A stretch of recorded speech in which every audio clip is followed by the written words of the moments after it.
Hi! In front of me is Nokia C12 and today I would like to show you how you can manage autocorrection.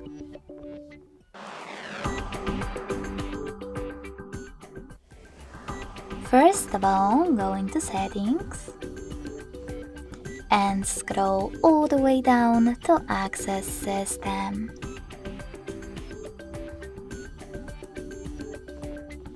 After that, select Languages and Input.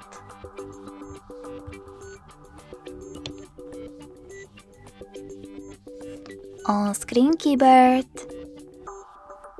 and Gboard. Then click on Text Correction. Lastly, scroll down just a bit and click on this switcher next to Autocorrection to turn it on or off. Thanks so much for watching. If you enjoyed this video, smash that like button, comment and subscribe. Bye!